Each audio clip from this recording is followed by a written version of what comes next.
Hi friends, అందరూ ఉన్నారు బాగున్నారా? అందరూ బాగున్నారు అనుకుంటున్నాను. మరి ఈరోజు దేవుని వాగ్దానంతో నేను మీ ముందుకు వచ్చాను. ఈరోజు దేవుని వాగ్దానము యెషయా గ్రంథము 33వ అధ్యాయము 17వ వచనము. అలంకరింపబడిన రాజును నీవు కళ్ళారా చూచెదవు. మరి ఫ్రెండ్స్, ఈరోజు దేవుని వాగ్దానము. ఇప్పటిదాకా మీరు ఎట్టి పరిస్థితుల్లో ఉండి వాగ్దానం చూస్తున్నారో నాకైతే తెలియదు, కానీ దేవుడు వాగ్దానం చేస్తున్నాడు.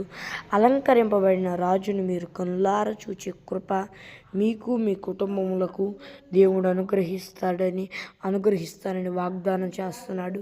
ఇప్పటిదాకా మీరు ఎలాంటి పరిస్థితుల్లో ఉన్నా కూడా బాధపడవాకండి, దుఃఖపడవాకండి. దేవుడు వాగ్దానం చేస్తున్నాడు.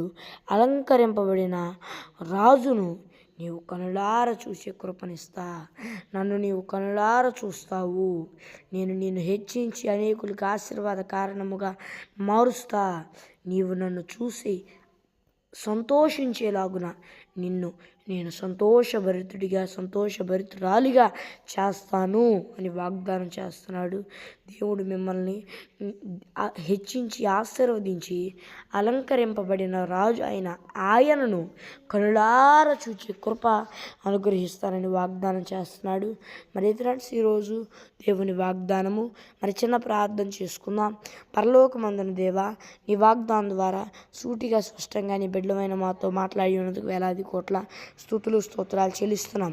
అయ్యా, ఈ నీ బిడ్డలందరూ, ఈ భూలోకంలో ఉన్న వారందరూ నేను నమ్ముకొని మారు మనసు పశ్చాత్తాపం పొందుకొని బాప్తీసం తీసుకొని రక్షణ పొందుకొని నీ ఆత్మను పొందుకొని నీ అభిషేకం పొందుకున్నట్టుకు సహాయం చేయ. ఒకవేళ పొందుకొని కూడా దారి తప్పితే మరలా మారు మనసు పశ్చాత్తాపం పొందుకొని రక్షణ పొందుకొని నీ ఆత్మను పొందుకొని నీ అభిషేకం పొందుకున్నట్టుకు సహాయం చేయ. యేసు నామములో నడుచున్నాను నా ప్రియులైన నా పరమ తండ్రి. ఆమేన్, ఆమేన్. మరి ఫ్రెండ్స్, ఈరోజు దేవుని వాగ్దానము. మరి రేపటి నుండి మరి ఫేస్తో వీడియో వచ్చింది. దేవుడి కృపలో దేవునికి మహిమ కలుగును గాక.